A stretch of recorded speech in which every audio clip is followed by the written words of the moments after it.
Hi there everyone, my name is Zach and welcome to my channel. Amongst other things, I'm a reenactor and a jouster. And a couple of weeks ago, I met up with my friend Alex, who is from the YouTube channel Drukinefell. And we had a chat about his 15th century Agincourt period armour. As often happens when two reenactors get together, we did do some reminiscing about period events that we'd done previously. And as that video was quite long already, I decided to save those for a separate video. So hopefully you will enjoy this little collection of anecdotes from our time that we've spent fighting in armour for the public's amusement.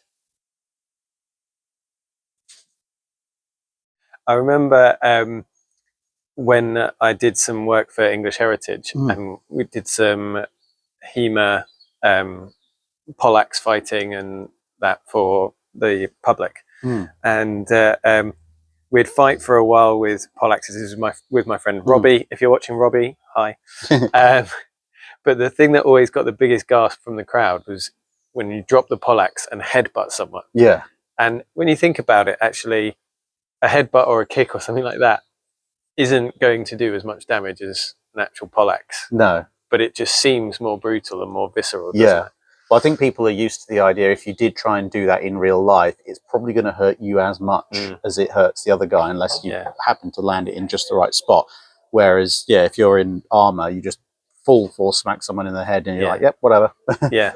I don't think either of us actually felt it. No. Yeah, I mean, I've been in situations in this particular harness where I got hit by a bardiche over the head. Yeah. And everyone in the crowd laughed because it was somewhat comical, because I heard this clang and I was like, something significant has happened, because like a clang that loud is, you know, involves a fair bit of force. Yeah. So I was looking around to find out what the clang was. Yeah. And my wife was videoing it, and it turned out someone had just come up to the side and clobbered me over the head with the bardiche. I hadn't realised I'd been hit over the head, and the helmet didn't really show any evidence of it afterwards because it's a fairly good quality helmet. But yeah, everyone was quite amused by the guy. Who did that? What was going on? And similarly, when you talk about support, partway through a melee, one of the guys in my reenactment group decided to jump on my back and try and pull me down. Yeah. And, you know, normally if someone jumps on your back, it's a bit of a surprise. Yeah. If that guy's wearing, in his case, probably about 15, 20 kilos of armor, so it's like 110 kilos probably total jumping on your back, you're probably going over. Yeah. But again, wearing this with the amount of support it provides, I was just like, someone's on my back. This is intriguing. And then I spotted someone wielding a poleaxe about halfway across the field and just wandered off over there. I was like, leaned down, I was like, can you please get this annoying thing off my back? I don't know who it is or what it is, but it is a thing. And that's not something you would be able to do out of harness. Because it gives you that added weight, and you can lower your center of gravity to... Yeah, and it gives you the additional support just to take the weight in the first place, which is quite a handy thing. Your spine is not compressed.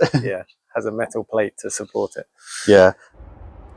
Cash and I would really like to thank you for watching this far into the video. Either you really liked it and you stayed this long, you really disagreed with most of the stuff in it and now you're very angry and typing a comment, or maybe you've just left a playlist playing and it's cropped up.